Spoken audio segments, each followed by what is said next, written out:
Hello everyone, welcome back. Welcome to episode 17 of the Wool and the Forest podcast. My name is Ducky and this podcast is about my deep love for knitting and spinning with wool and my other adventures with fiber crafts like sewing and crochet. I live and podcast to you today from the far-flung western tip, the northwestern tip of the western United States.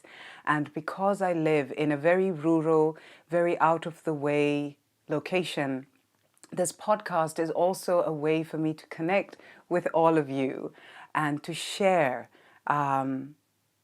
this indescribable joy and comfort and solace we get from this wonderful craft of knitting and this wonderful medium that is wool. So while I share my excitement through this podcast about my finished projects, and I share my trials and tribulations and joys of works in progress, and I share all the wonderful things I am reading about, listening to, watching and discovering in this world of knitting and wool, this podcast is about connecting, about sharing the love, about getting chatty in the comments and exchanging stories and viewpoints and advice. If you'd like to support me to keep making these podcasts, you can do so very simply by subscribing to my channel, which lets you know whenever I release videos, by giving me that all-important thumbs up for this video. Subscribe to my channel, yes, and like this video. Liking the videos really does help more of you find these episodes as they're released.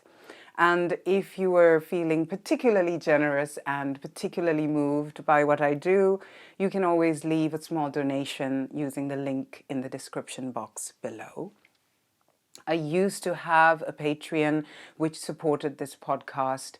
However, in this past year, I have decided to close down my Patreon because of many things that we have faced here as a family, a lot of hardship, a lot of heartbreak, a lot of injustice and just grief that we have suffered as a family and personally myself as a woman in this past year. And I decided that Patreon no longer had a place in my life.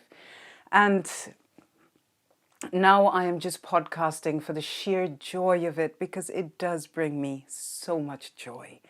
But if you wanted to keep donating and if you were a previous patron of the podcast and if you wanted to keep supporting in a different way, then the donation option is available for you via the link in the description box. Everything I mention on this podcast, whether it's yarns or patterns or designers, anything at all, is also in the show notes in the description box.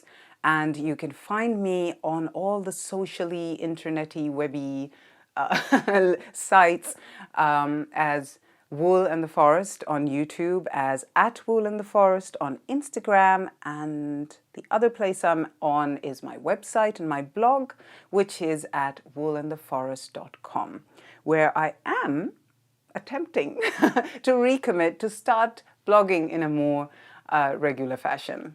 Fingers crossed. So I know it's been a very long time since I'm seeing you here and since I'm sitting in front of the camera. You have no idea how many outtakes I had to make just to be able to get to this point. Yes, those of us podcasters who podcast in fits and bursts, I'm sure you will relate to me when I say how difficult it is to get going, how rusty you feel in front of the camera when you don't regularly do this, sitting and talking to an inanimate object thing. So I'm sure we'll relax as we get along with the episode. So it has been a very long time. Thank you so much to all of you who have stuck around on the channel. Oh my goodness, I am just always amazed when I come back to release an episode and it's been months and months and so many of you are still subscribing, still hanging out with me. And thank you for so many of the messages that have been sent to me over the last few months of viewers and subscribers asking how I'm doing, how my family's doing, that you've missed me. I've missed you too. You have no idea how much I've missed sitting here in my cozy little studio surrounded by the temperate rainforest of the Olympic Peninsula and just talking to you about wool. I have missed it so much as well. Thank you for your beautiful messages, both here and on Instagram, that you've left for me, because I've been, out of action and quite invisible for some time as my family and I have navigated some turbulent waters, as have so many people this year, all around the world, just going through incredible trials and hardships and transitions, and it's been like that, hasn't it? So thank you for so much for all of you who have stuck around with me. I truly appreciate it. Thank you to all the new viewers who are finding Wool in the Forest channel on YouTube for the first time through this video. I hope you'll enjoy revisiting some of the older videos, and I hope you'll stick around with me as well and carry on with me down this wonderful woolly adventure of me constantly trying to establish a regular podcasting schedule. I have decided that I'm going to stop talking about being regular about podcasting and just see how it goes. See how it goes. And maybe that will be the way I find my way to podcasting, back to podcasting in a way that, especially now without Patreon being something that I'm always trying to keep up with, that returning to joy is going to be the way I find a regular, smooth rhythm with podcasting. I think it will be.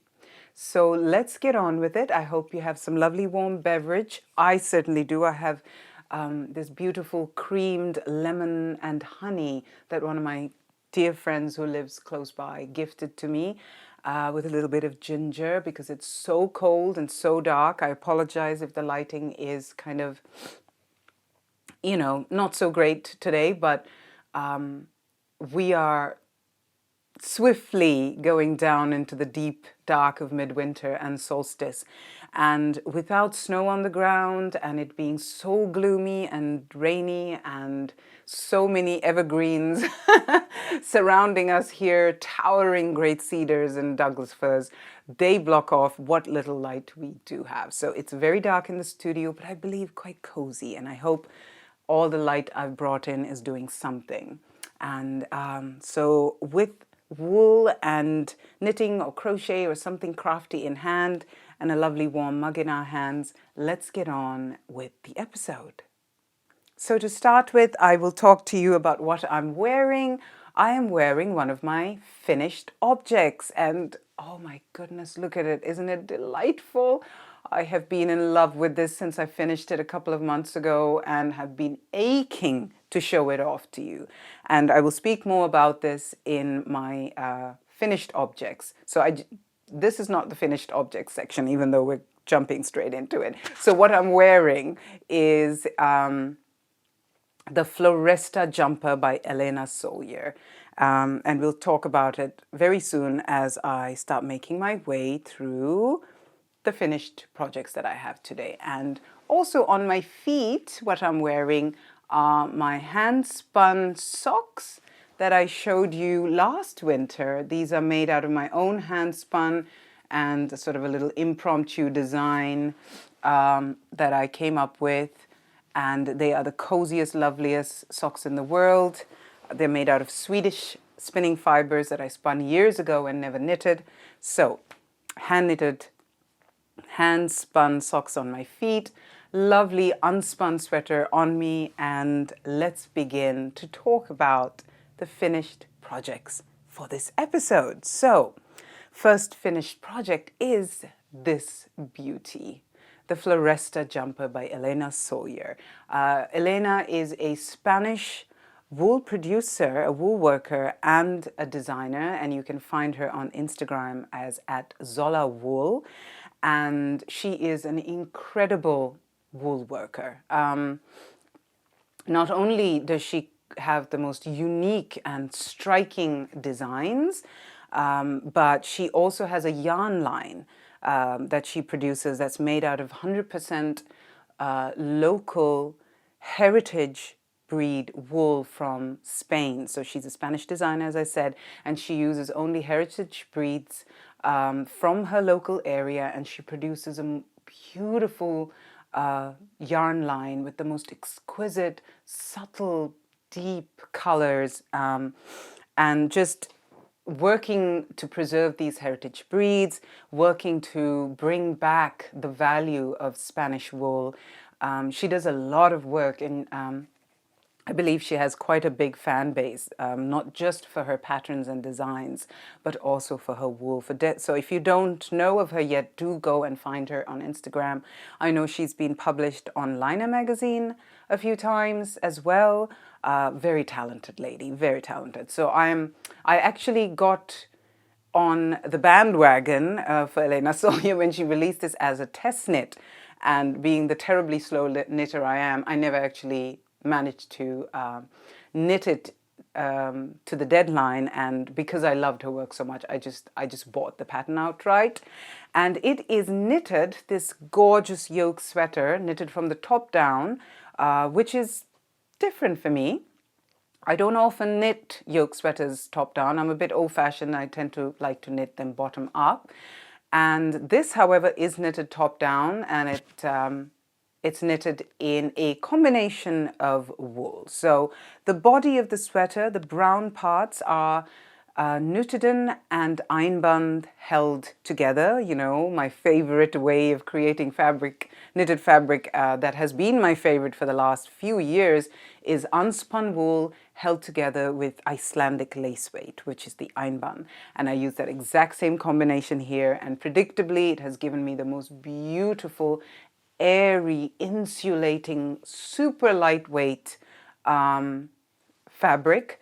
And that's the brown portions. The Nutiden was actually gifted to me by one of my previous patrons on Patreon.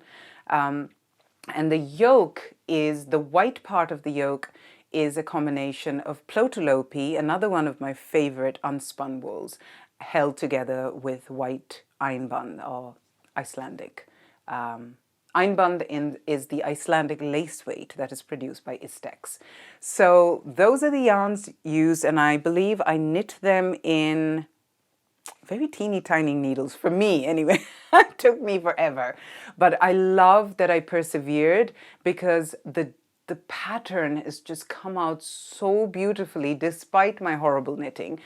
Because it's unspun, it's so forgiving, and it just blocked to perfection. And anywhere where the motif was not as crisp and defined as I would have liked it, what I did was, after blocking it, I took my one of my felting needles and just went over the petals of the flowers wherever it was not perfectly crisp and rounded as I wanted it to. And because it's unspun, again, so forgiving and so easily worked on by things like felting needles. So I think it's come out really beautifully, and to give you a better idea of how it's fitting on me, I will of course do a little prance around in the wilderness and show you the Floresta jumper in the wild. But in terms of just a few details about the construction, is, like I said, it's top down, and it has a kind of a boxy and oversized fit, which I find I am really, really enjoying these kinds of jumpers over the traditional fit of jumpers. Many of the Lopa Pesa that I have knitted recently, while they're warm and lovely, I mean, they're lovely. I love my Lopa Pesa. However, I'm finding that they kind of fit in a way that I'm not so happy with. And I think I'm going to take a lot of lessons from Elena's clever and beautiful design and transfer those to many of my Lopa Pesa going forward. One of the things that I really love about the design is the split hem. So you'll see, I'll move a little bit so that you can see here as well. You'll see the split hem right here. How flattering and gorgeous is that? I actually exaggerated the split hem a little bit more than what the pattern asked for. I wanted the back even a little bit lower, and it just creates the most comfortable and flattering fit. So split hems are in for me. I really like them, and I think I'm going to use them in many more designs. And it has a lovely, like I said, slightly flared boxy fit. And the arms are where I feel like I'm going to copy pasta these arms for every jumper. But unlike many yoke sweaters that I have made, the arms and the armhole are so, they fit beautifully. I love armholes and upper parts of my arm on jumpers to not fit too snug, even though I have very small arms, you know, in general. After years of having been a dancer and a swimmer at one point, my shoulders are quite big, you know, compared to the rest of me. They're not big, but they're big compared to the rest of me. And I find that because my biceps are a little bit developed because of all the physical work I do, I like there to be more movement in my armhole and in this part of a sleeve. And I don't know how she achieved it, but it is perfect in this jumper. So I would really like more of my jumpers, my yoke jumpers, to turn out this way. So those are all the details about what a beautiful, clever, successful design and knit this has been.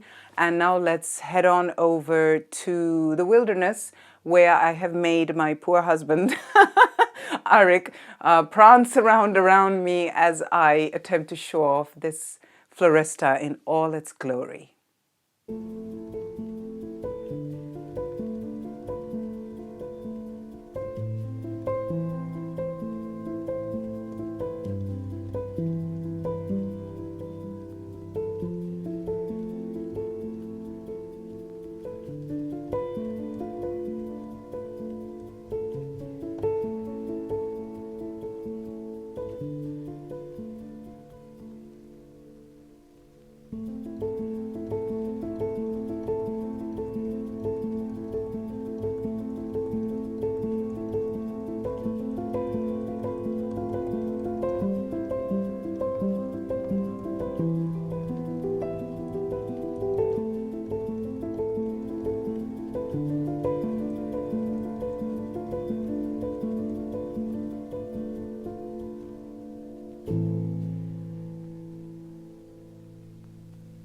So I hope you enjoyed that little wander in the wilderness. And now I want to get on with my next finished project, which was a work in progress that I showed you in the last episode that I did. I think it was in May.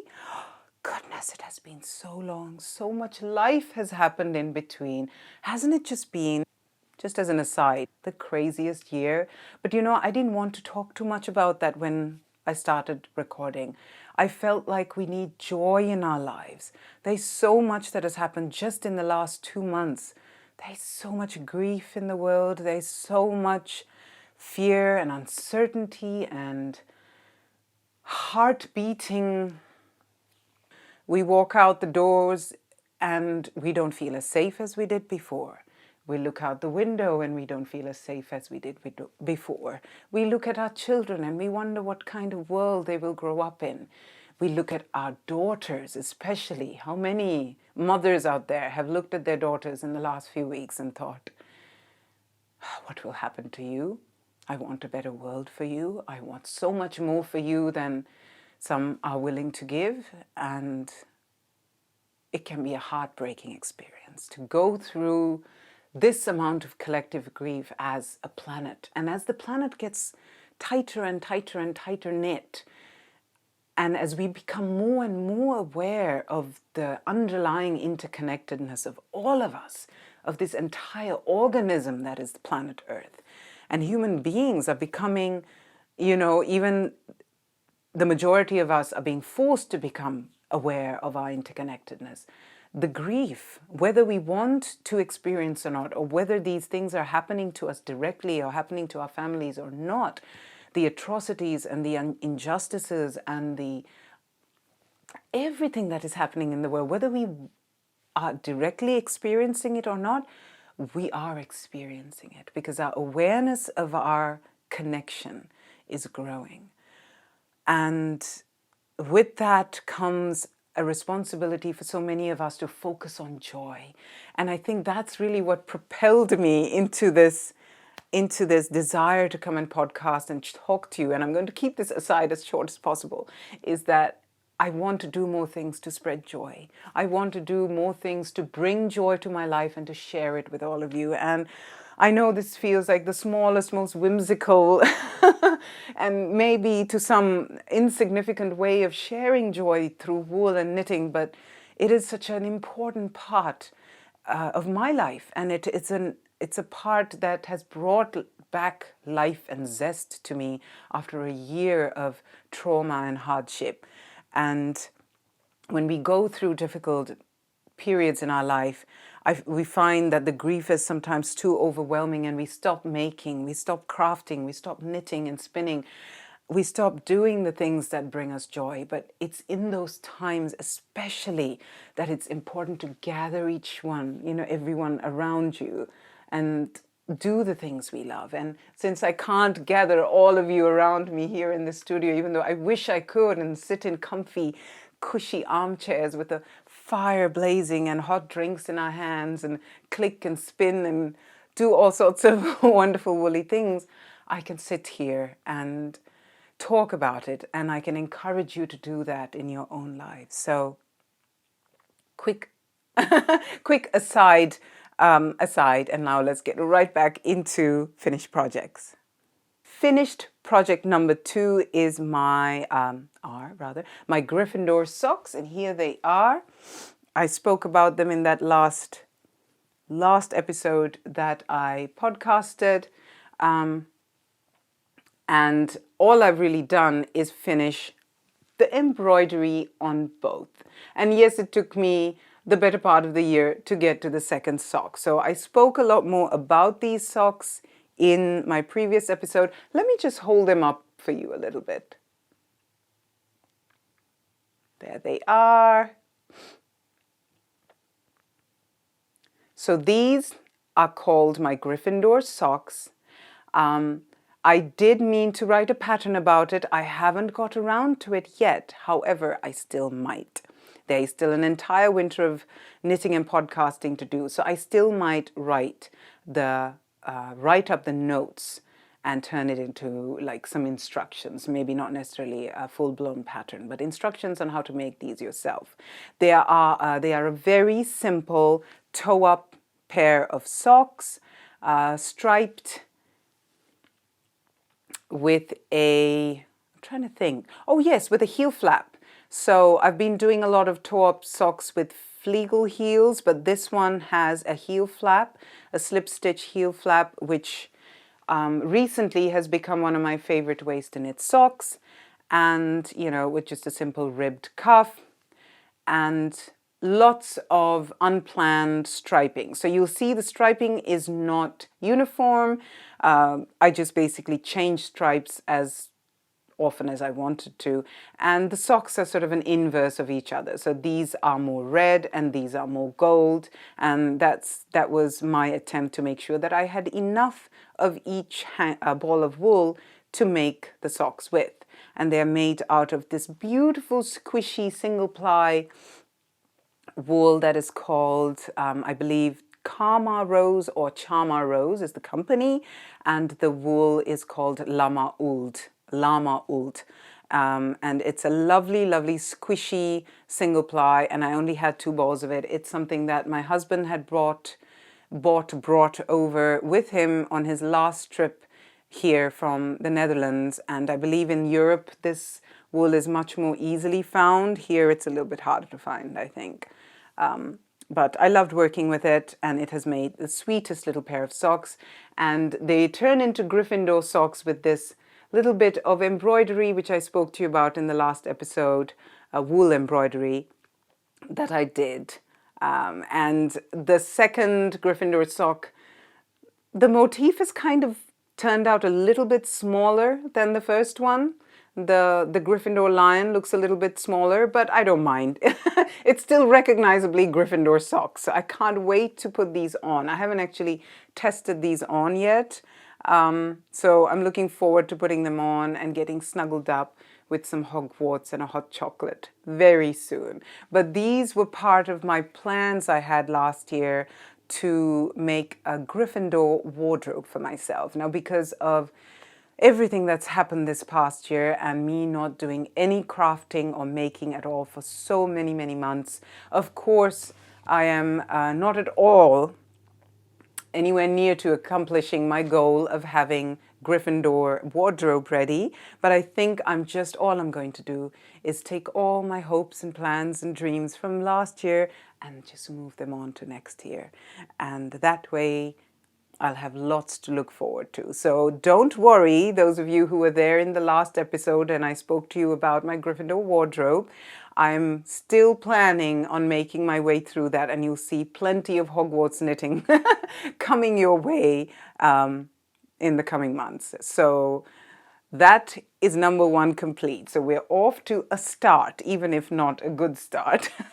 And this is the book that I've been using that has been inspiring all my Gryffindor makes. I went through this last time. It's one of my favorite sort of coffee table knitwear books. And although I haven't knitted anything directly off this book, it has inspired me a lot. And I'm going to be using this a lot to plan and knit my knitted Gryffindor wardrobe. So that is my second finished object. Now, those are the only two knitted finished objects I have. And I have one more finished object with wool, but it's a needle felted object. And they are hanging right here on my hooks on the window. And I'm going to bring them down so I can show you these three lovely ladies made of wool.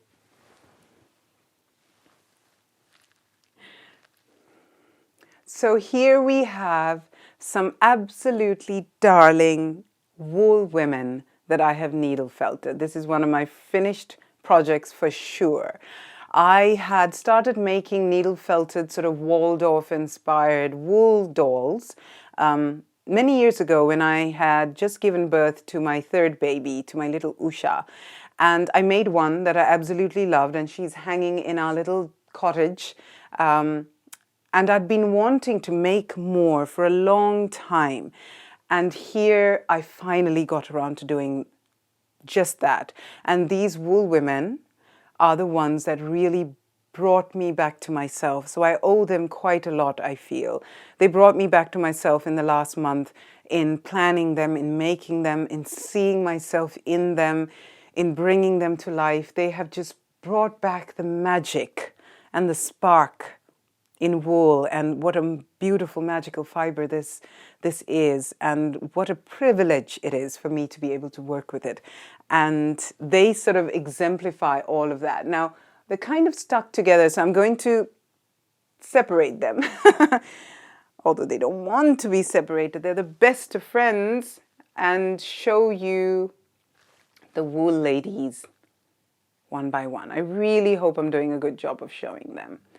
And these are all made from wool and fiber that's in my stash.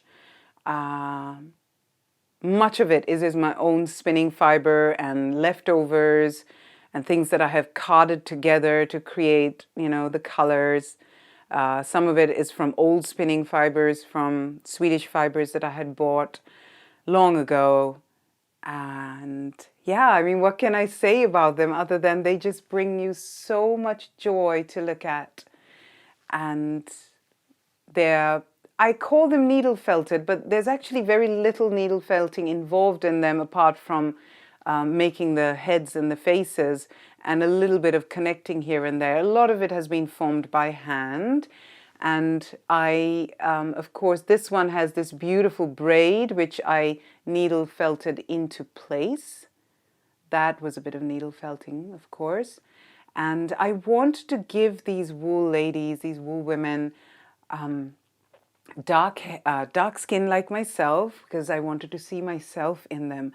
And I've been really thinking about old age and aging and women aging and the beauty of aging that is just not celebrated in this culture that we live in.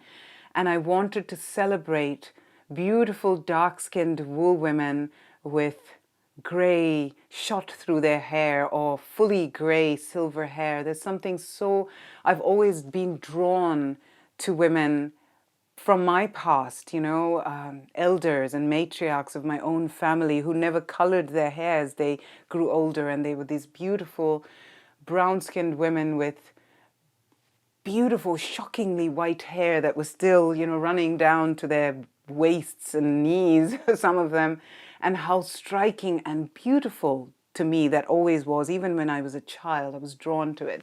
So I'm bringing a lot of those memories, a lot of those longings and reflections of my own mortality and of my own aging, and bringing all of that in a way that celebrates it, in a way that sees the beauty of it, and all expressed through wool. Isn't she beautiful? I really like this one.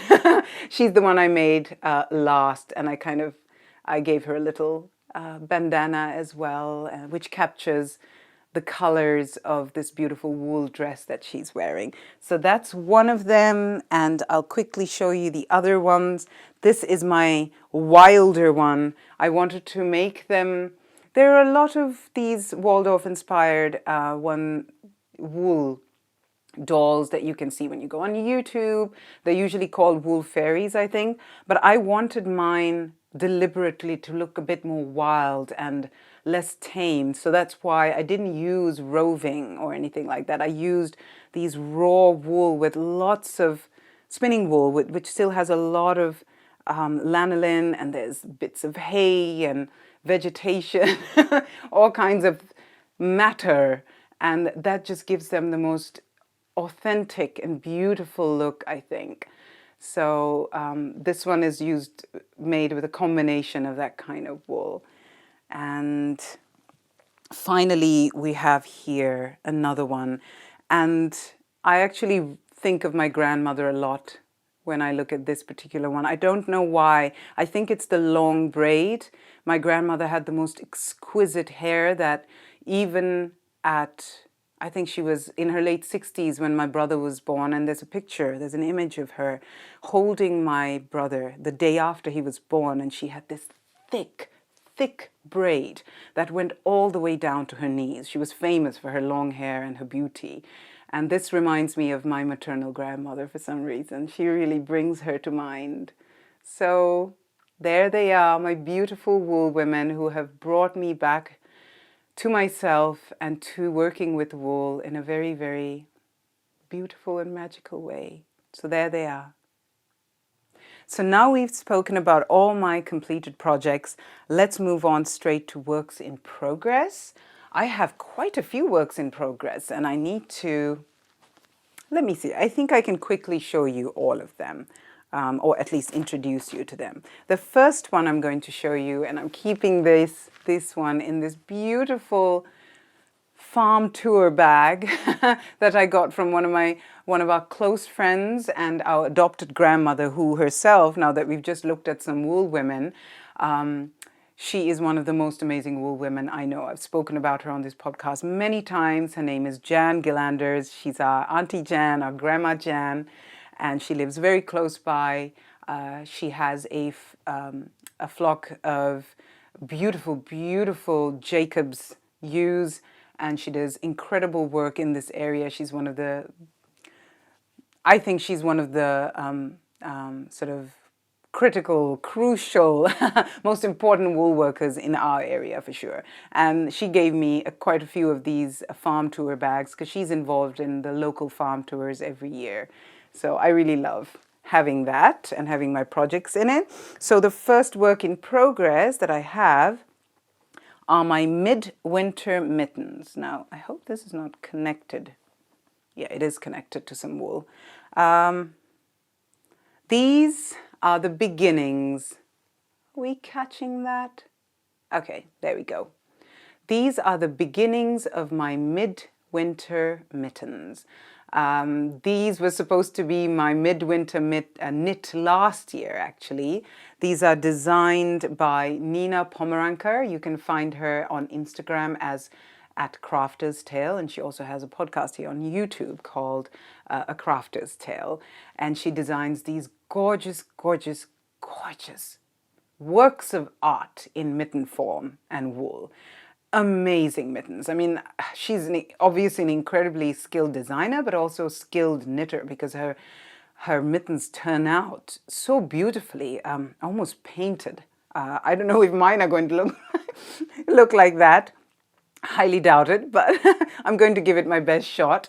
So this is just the first part of the cuff of the midwinter mittens. They're a beautiful pair of traditional mittens, colorwork mittens, and this part has the Latvian braid, which encompasses or encloses this beautiful winter berries, and then following on from that, there's going to be the winter birds and the rest of the mitten. It has a thumb. The thumb also has a different pattern on it.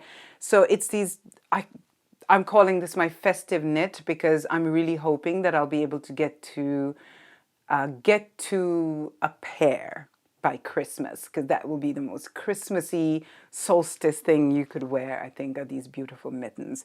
They are knit in Rauma Finnul, beautiful, lovely, reliable workhorse Norwegian wool that I'm sure many of you know. I really love working with it. It's a lovely, lovely wool to work with, especially for color work. And I am learning so much, and I'm sure I'm yet to learn many more techniques just from doing this pattern. It's really why I chose something like this, because you learn so much. You're forced to step outside of your comfort zone of knitting, just managing the Latvian braid, managing the color changes, and the thumb, the color work on the thumb. That's going to be, some very small diameter, small circumference color work knitting, which I've never done so far. So I think it will be a very satisfying thing to get to in the end. So that's one of my works in progress. And I will show you the colors I am using. Actually, I will snap off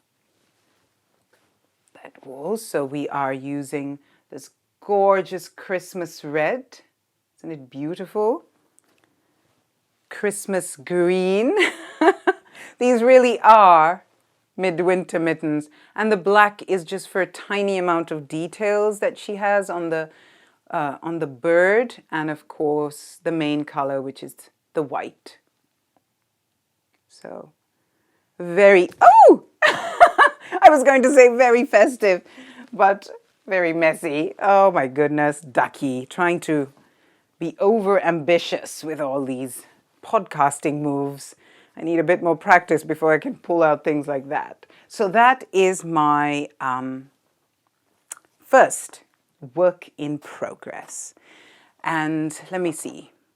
Consult my notes over here.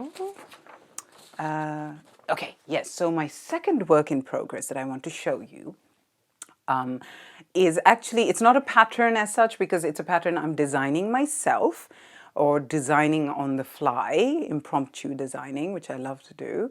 And I'm calling it my Solstice Berries cardigan, because being extremely ambitious, as I am, I have plans for this to also be ready by solstice, which I highly doubt. Now, it is, I think I spoke about this at one point, but it is being knit in pieces. Here we go. So I have finished the back piece of the cardigan. So it's going to be a cardigan. It has this slip stitch on garter stitch, very simple pattern going on. And well, very little I can say to you until the pattern is finished. I am taking extensive notes so that I can release this to you as a sort of free, again, set of instructions on how to recreate this. So I think, expect this to be done sometime towards mid to end December, I think, because we're flying along with this very well. I've done the back piece, and I am making good headway on one of the front panels. So that's my front. I've just started to shape the neckline and the armhole for the front panel. So I have another one of these panels to do. So I have 2 front panels, the 2 sleeves, and then we'll have a cardigan. But it is moving very fast because I am knitting it on lovely, what is this? 5mm needles, and this beautiful squishy fabric is being formed by another unspun wool that I really love, although it's harder to get. This is unspun wool called Thrive by Woolentwine, who is a wool producer out in Germany, and I don't believe she has sold this recently. I follow her quite closely and subscribe to her newsletter because she produces beautiful wool, not unspun only, but beautiful wool which is naturally dyed. She's one of my favorite wool makers, and on Instagram as well, and I love her aesthetic and her vibe. So, and just the colors are just perfection, all naturally dyed colors. Very, very talented to get that kind of depth and vibrancy and variation of these incredible natural shades in natural dyes. That takes an enormous amount of skill and talent and experience. So she is very good, clearly, at what she does. But this is an undyed unspun wool called Thrive, which I believe she doesn't sell very often. So I was very lucky to grab a hold of this a couple of years ago when it came out. So that is being held with Einband, again my favorite way of knitting, unspun with Icelandic lace weight. So the colorway I believe is called Linen, and I'm hoping that I have enough of this linen left to get to the sleeves, but if I don't, I also have the rye colorway from the Woolentwine Thrive that I bought at the same time. So either way, I will have enough. The rye is a little bit darker, but there's enough of a closeness in color that I think if the sleeves were a different color, it won't matter. In fact, it might even be a very pretty design feature. So I like to be, forgiving with myself and with my knitting when it comes to these things, because often beautiful things result when you're not too caught up on a particular result. And it's going to be a very cozy knit to wear in the middle of winter. It's going to be an open cardigan. It'll have a nice I-cord edge that goes all around it to sort of frame the whole construction. And I think I'll put a couple of buttons right at the front. And why is it going to be called Winter Berries? Well, you'll have to wait and see, because this is just a very wintry background. But where are the berries? Well, like I said, you're going to have to wait and see. So that is a work in progress that is giving me a lot of joy. Do I have, yeah, here we go. I have some of the wool that I can show you. That is a ball of the Woolentwine Unspun Thrive in the colorway Linen. And that is the Einband that I'm using held together with that. And I think they're a very nice fit, because it's bringing a sort of heathered look to the natural colors of the unspun, which wouldn't be there if it wasn't for the Einband, if it wasn't for the lace weight here. And I love the drape and the strength but softness is what I call it. Strength but softness that you get by holding unspun with Icelandic. It's just so light, so insulating, so lovely to wear. I know because I'm wearing it right now. It's just a wonderful knitted fabric that is created by the combination of these two fibers. So there we go. Work in progress is actually a crochet project. And I don't believe I had started any part of this in the last episode. So again, it's being held in a project bag that my husband gifted to me. I don't buy any of these. I'm very bad at buying things for myself. I'm a very cautious and restrained consumer, very conscious consumer. So most of these things that I have are gifts. This was a birthday gift from last year, so not the birthday just passed, but the birthday before that, that my husband got for me. Very happy, colorful fabric with leather handles. So this crochet project, let me talk to you a little bit about it. I have quite a few squares already complete. Oh, do I have another one in here? Yes, I do. I have a half complete square. There we go. So these are my crochet squares that I've been working on. And towards early autumn, I think, is when I started on these. And they were like the wool women, something that brought me back to making and to wool and to crafting again. And through these, I discovered the joy of crochet granny squares. I had been wanting to make something with granny squares for such a long time. And for whatever reason, I never got on with it. And these are inspired by Tony of TYL Yarn Crafts, who I'm sure all of you know, most of you will know. I have been subscribing to her newsletter for many years, and I remember this. She did a video and she did some posts about a granny square blanket that she made out of fingering weight mini skeins during, I believe it was during the pandemic or the lockdown even, and how she put it together and how she'd been collecting these squares for years. And I was inspired by that, and I remember kind of tucking away that idea at the time. And recently I was looking at my stash, wanting to use many more things up, and I had these skeins of, what was it called again? That's right, a BC Garn Bio Balance, which is a 100% organic wool and cotton. It's a fingering weight yarn. It's 50% wool, 50% cotton. And I honestly did not want to knit with it. It's like the more I handled it, I realized I don't want to knit with this, but I do want to use it up because I had quite a few skeins of it. The BC Garn is, again, another wool that is much more easily accessible, found in Europe. And these skeins were brought with my husband. He brought them over on that last trip again. He brought a lot of wool over because there were lots of brands that I knew I couldn't find here. So he brought me a bunch of stuff from Holland when he moved here. And this was in that package.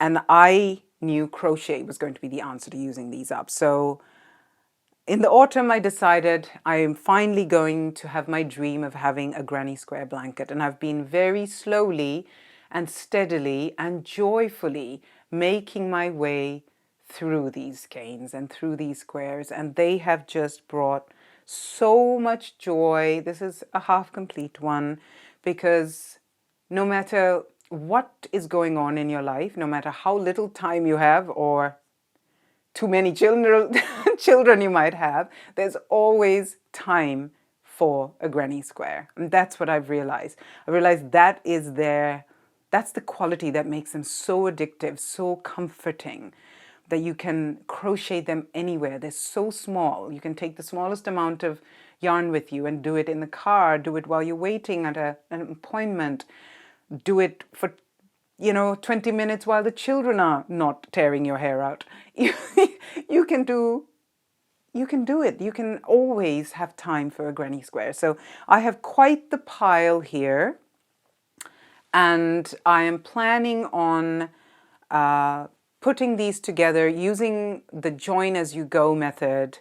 And I had always wanted to have sort of a lovely, generous, but not too big lap blanket. So that's the plan for these.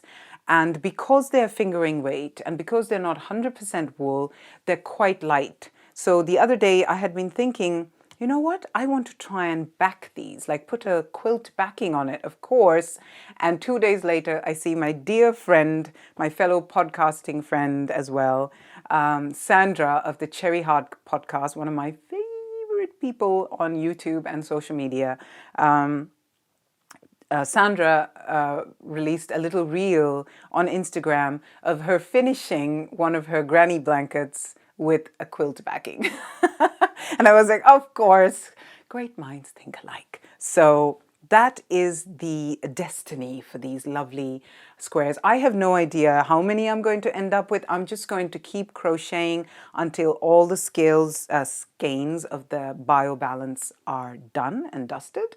And then I will put them together and add more from a different yarn if I need to, and join them up. And I think I will have quite the lovely crochet companion to sit by the fireside and to just put over my lap where I knit and read, because I'm always cold and I find my lap can, I always need my knees and legs to be warm for the rest of me to feel warm. So that is a lovely work in progress, and I'm very, very, very happy with how it's going. So let's see how that goes for the rest of December, how far I can get. So that's it, really. That's my finished projects and works in progress. Now, in the next part of the podcast, I wanted to speak to you a little bit about spinning plans. I'm not going to talk too much about spinning plans because already it's getting to be quite a long episode. But I did want to show you that I have done, tell you and show you that I have done a lot of fiber prep this summer. So when I couldn't make or do anything, when I didn't feel like I had the energy or the emotion, the motivation, the joy required in me to do something like making, I decided that I had enough energy to prepare some fiber that had been sitting in my studio for so long, far too long. And I went ahead and I prepared or scoured and cleaned this beautiful Jacob's fleece, which is sitting right here. I'm going to try and lift it up so you can see. This is a Jacob's fleece from wonderful, wonderful ewe, a sheep that Auntie Jan Gillanders, one of her flock. Her name is Helen. This is Helen's fleece. And the story behind this fleece is that this was one of the first fleeces that I got from Jan when I think it was during our first meeting, when I had learned about her and I went down to her farm, and I bought a fleece off her before I left. And that fleece has sat in a vacuum-packed bag in my studio all these years. And this summer I knew it was time to tend to Helen. And that is exactly what I did. And now I have a basket full of Helen that I have carefully cleaned, but not too cleaned. And that process I actually documented in photos, and I want to share that with you in the next episode of the podcast, because the next episode is going to be mostly about fiber and my spinning. And I didn't want to talk too much, but I did want to show you all of this fluffy Helen, so much lovely Helen, which now has to go through the next stages of being carded and spun and turned into something beautiful. Oh my goodness, the smell of this, all the colors. Oh, it's just, I just want to dive into it. I just want to dive into it. You know if you know, right? So there's, and look at and I said I wouldn't talk about it, and here I am talking about it. Look at the crimp on some of that. Oh, and the colors, all the colors in just one fleece. It's incredible. These Jacob's sheep are just beautiful. And Auntie Jan's sheep are the best, of course. Her ewe crew are absolutely stunning. So that is one thing that I wanted to very quickly introduce you to, that I have a lot of plans for spinning. This will keep me busy spinning for the rest of the winter and beyond, most likely. And tell you that the next episode is going to be dedicated entirely to talking about my spinning plans for the winter and getting your help in using up my hand-spun stash. So be ready with lots of suggestions for me on how to use up hand-spun wool, because I have an entire shelf over there on my wool shelf entirely of just hand-spun, which has been collecting over the last years, and I desperately want to use them up. And I need your ideas, because they're not all one thing, and there's no like sweater quantity of one thing. So I need creative ways to use up hand-spun of different weights in a way that will end up in something desirable. That sentence didn't quite come together. Okay, anyway, moving on. Christmas knitting plans and acquisitions. Well, I don't have much acquisitions. As I said, I am very cautious in my consuming and buying, and have been even more so this past year. I'm sorry if that made a bit of microphone noise. I'm trying out a new microphone, which you can see clipped here, and I'm very much hoping that there's no unnecessary or undesirable noises being picked up from it. Hopefully all is well. So I haven't got many acquisitions, but I do have one that I gave myself this year, because I am on strict orders from both my husband, my parents, and a couple of my closest girlfriends, that I have to look after myself. And this winter, looking after myself means buying wool when I want it. And because I'm very bad at giving myself things. And the year I have had, which only those who are closest to me know about, how harrowing it has been, and the many health issues that I've gone through, which thankfully I need to tell you all. I know it was the last thing I signed off with on the last episode, was that I was having severe struggles with anemia, and it did get a bit worse after that, but finally I am so very much on the mend. I am done. I mean, you're never done with anemia when you have been as anemic as I have been, but I am feeling so good. I am feeling so good. Everything I'm doing is working. So I'm healing, and my health has returned, and it's wonderful. So part of my healing over the winter is to get sweet little treats for myself. And one of that is what I'm sharing today as my winter and solstice and Christmas festive knitting plans. And I still have it in the box that I received it. This is going to be my very first festive make-along, knit-along that I've ever been a part of. And this is being run by Jules of Woolentwine Fiber Studio, which I just mentioned before, with the Thrive Unspun. She's the same person who makes the Thrive Unspun. So based out of Germany, she is running a festive make-along this year in collaboration with a young and very new to me Finnish knitwear designer called by the name of Juna Hori. Beautiful work. I'm very much looking forward to the pattern coming out. And again, if you want to go and find these wool workers and designers, all the links and names are in the description box. So I am joining in this beautiful knit-along, and included in this knit-along kit that I was able to get for myself, I think a couple of weeks ago, 3 weeks ago, is this gorgeous wool. This is what I was speaking to you about before.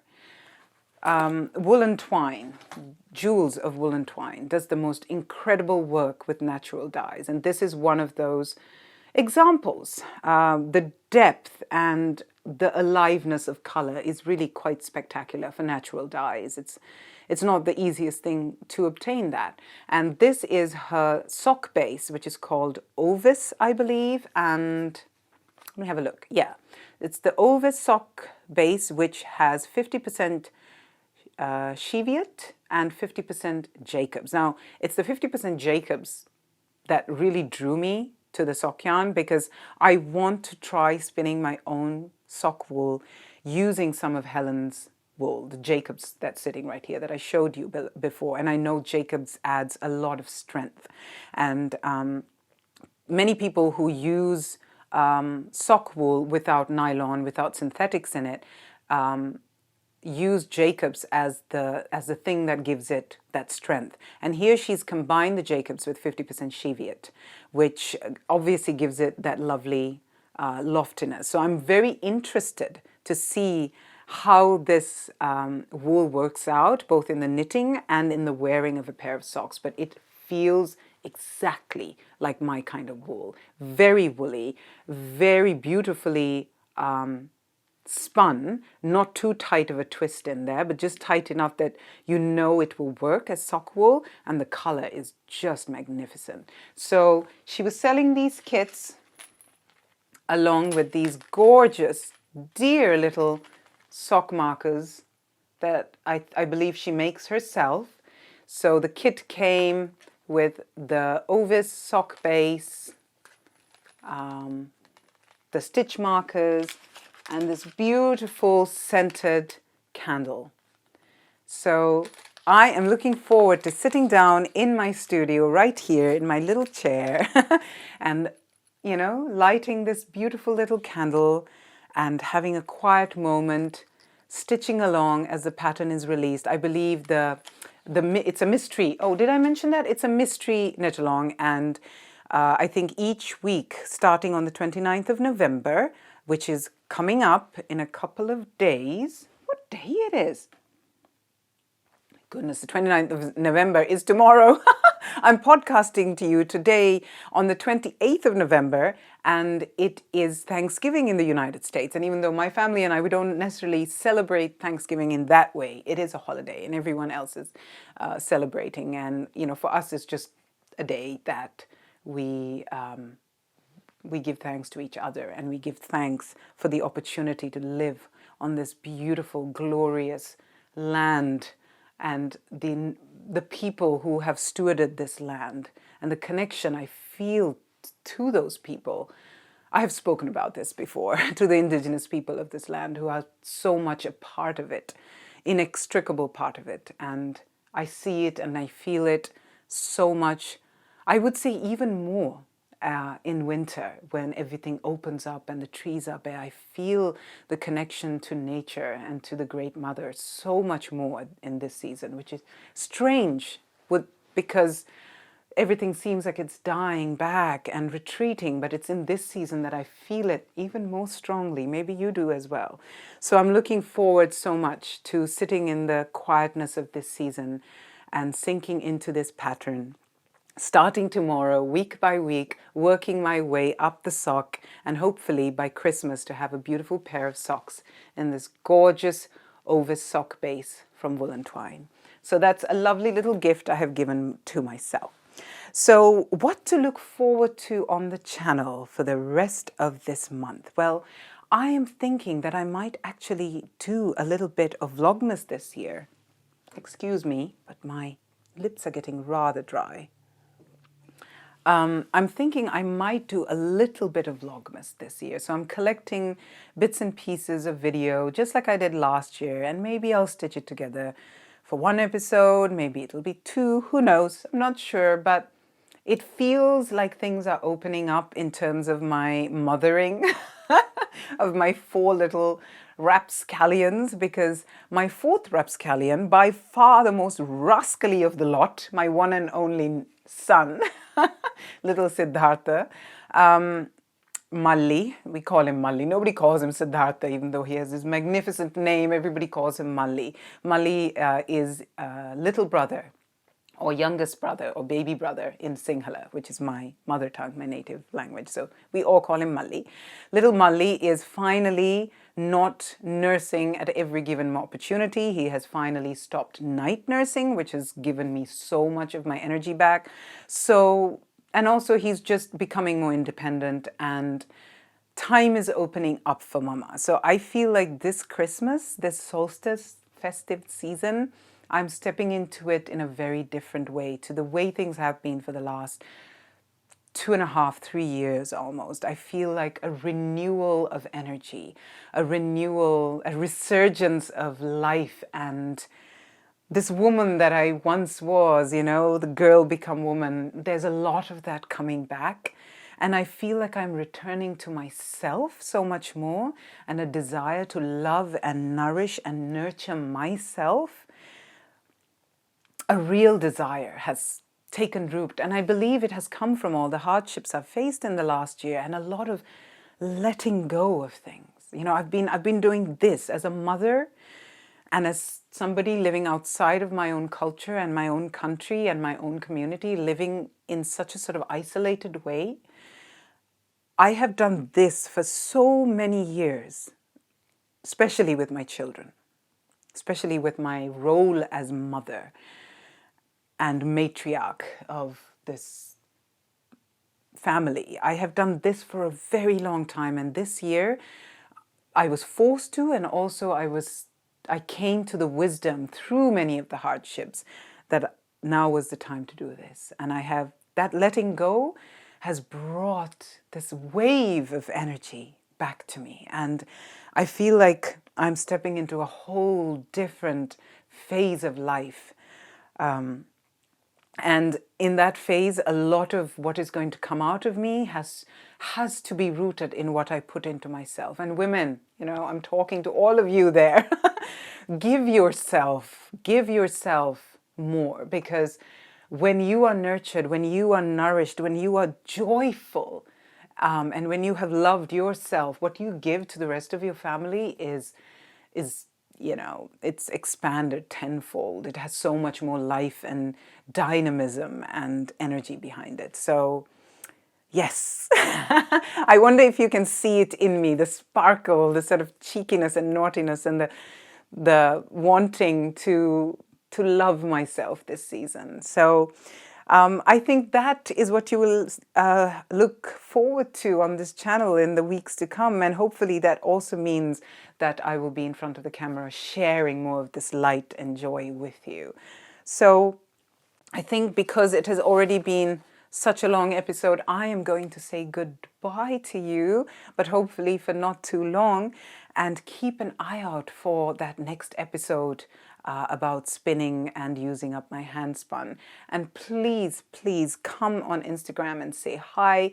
Please leave me comments. I love being chatty. Those of you who have subscribed to this podcast for longer, you know how I am on the comment fields. I love answering all of your comments. I love reading all of them. Thank you for being here. I hope you enjoyed my first foray returning to podcasting. I hope I wasn't too awkward and bumbly. And I look forward to seeing you soon. I hope you all have the most beautiful, light-filled, joy-filled entry into the silly season, into the festive season, and that you have plans to give yourself lots of treats, lots of joy, lots of time to play with wool and to make and sit in quiet and dream and just be a source of joy and light in a world that needs it so much right now. Thank you. Ayubowan, namaskaram. See you next time. Bye.